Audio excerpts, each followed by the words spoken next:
Yesterday I'm driving home and this Ferrari comes flying past me, cuts me off, and just heads up the hill, revving his engine. All the other cars were just sitting like right behind him, watching him like fly up there.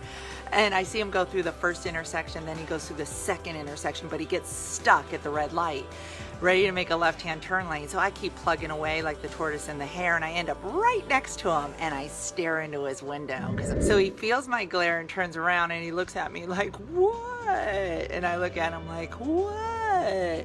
And he puts down his window, and I said, hey, I just wanted to let you know that you definitely have a nicer car than I do, but I got here just as fast as you did. And he's like, well, yeah, you know, it doesn't matter. We're all the same. I'm like, yeah, we're all the same. You're in a red Ferrari and I'm in a Honda Odyssey. We're all the same. And he's like, well, you know, have you ever heard of like Robert Mondavi wine? And I'm like, yeah. And he goes, well, that's my vineyard. And I'm like, well, have you ever heard of Costco? And he's like, yeah. And I'm like, well, that's my membership.